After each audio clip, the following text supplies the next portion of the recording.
Donc un nouveau patient âgé de 65 ans, donc hypertendu ce traitement, donc ayant fait un AVC ischémique temporopariétal droit, donc suite à une écart thérapeutique.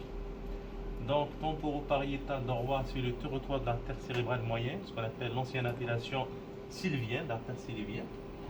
L'artère cérébrale moyenne, c'est une continuité de la carotide interne dans sa partie intracrânienne.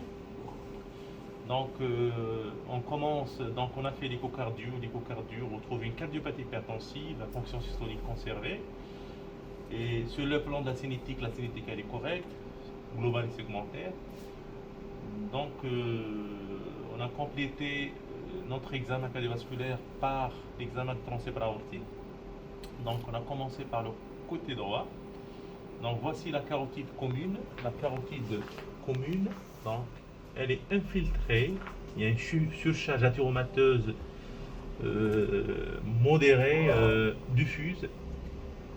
Donc c'est la carotide commune. Donc on passe. La carotide, la bifurcation, c'est la carotide externe, c'est la carotide interne. Déjà vous avez une plaque. Donc on trouve une plaque, voilà. Il y a une plaque bulbaire avec une sténose. Donc il y a une sténose. Donc on va l'estimer selon la classification de l'ACET. Donc déjà vous avez une sténose.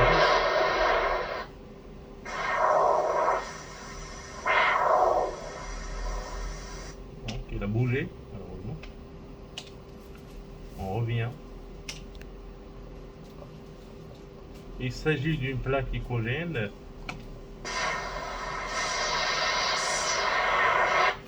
Déjà, vous avez un flux systolique, une vélocité, une Vmax systolique qui dépasse 2,2 mètres secondes.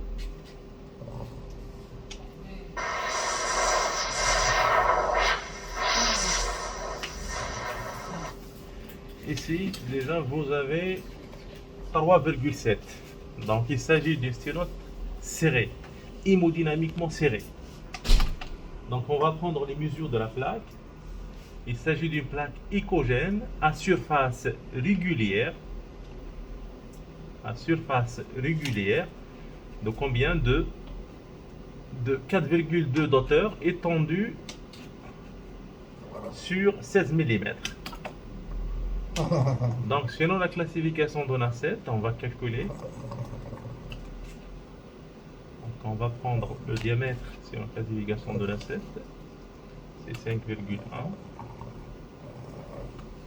Très bien. Selon la classification de l'ACET, on va prendre 5,1.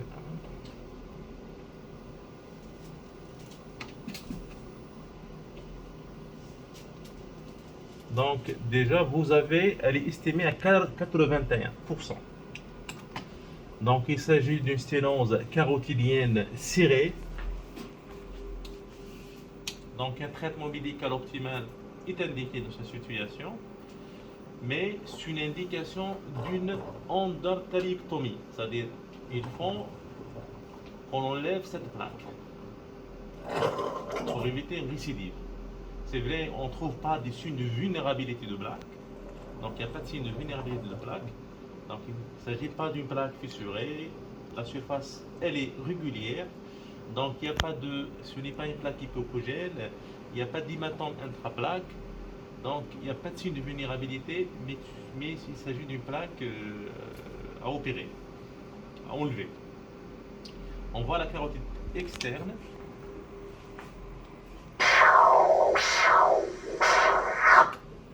Il bouge. Le côté contralatéral. Donc on voit le côté contralatéral.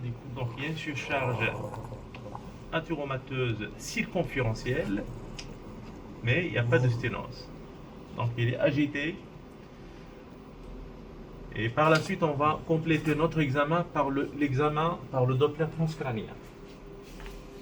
Mais donc la décision thérapeutique, donc c'est bon, on l'a prise. Le traitement chirurgical, c'est à distance. Merci.